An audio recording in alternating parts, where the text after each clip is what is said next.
Bonjour, au sommaire aujourd'hui des voitures pour les filles à Francfort, de la Formule 1 et un Chevrolet Orlando œuvre d'art.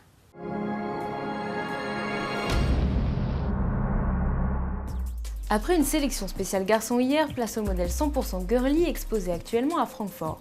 Et en Allemagne cette année, voiture de filles rime avec luxe. Premier exemple, la Twingo Mauboussin. Basée sur la nouvelle Twingo, présentée dans une version déjà très féminine avec sa couleur rose, cette déclinaison joaillerie mixe les couleurs tendances de la saison avec la créativité de la maison de la place Vendôme. La Twingo Mauboussin adopte donc un brin tourmaline pour la carrosserie, une teinte qui se retrouvera dans l'habitacle. Sur le capot, comme près des feux arrière, Mauboussin a posé les étoiles à 4 branches, symbole de sa griffe. Détail extérieur, le centre du losange dispose d'un insert orangé, façon pierre précieuse. Même souci du détail dans l'habitacle avec un soufflet de levier de vitesse argenté et un pommeau avec insert brillant façon rubis. Mauboussin a poussé le détail jusqu'à placer sur les appuis-têtes et les coussins de la banquette arrière son logo. Renault annonce la commercialisation de la Twingo Mauboussin pour le printemps prochain.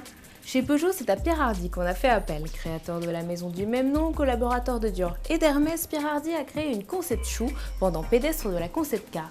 Cet escarpin conceptuel donc se décline en deux parties. Pour la journée, elle est noire, c'est un chausson de conduite. Pour le soir, c'est une sandale à plateau au talon lamé dans laquelle se glisse le chausson. Ces chaussures se marient avec le concept HX1, la grande berline premium présentée par Peugeot à Francfort. Allez, on passe à la Formule 1 avec le Grand Prix de Singapour qui se courra dimanche prochain. Sébastien Vettel sur Red Bull a pratiquement le titre dans la poche, mais ce Grand Prix réserve tout de même de belles bagarres selon notre consultant Jean-Louis Moncet. On retombe dans une période où on sait que le championnat du monde, oui, c'est à peu près bâché. Vettel, il peut, sauf circonstances exceptionnelles et dramatiques, il ne peut plus rien lui arriver. Il sera champion du monde à la fin de la saison, probablement même avant. Il n'empêche qu'on a quand même des belles courses cette année. On a plus souvent que par le passé et depuis de longues années, et qu'il faut se régaler sur les Grands Prix. Mais les pilotes font la même chose, croyez-moi, ils ne vont pas laisser leur part aux chiens. Il n'y a rien à gagner, sauf la victoire, et les vrais champions, de toute façon, ils cherchent la victoire. Mais Vettel la cherchera aussi, la victoire. Et puis il faut penser à Weber, qui n'a toujours rien gagné cette année. Et donc tout ça, ça va nous faire de l'animation. Et on termine avec une Art Car signée 15 et 1000 ans pour Chevrolet. Pour le 100e anniversaire du constructeur américain, la marque de design a créé une version inédite de l'Orlando. Le crossover adopte des couleurs flashy sur la carrosserie comme dans l'habitacle.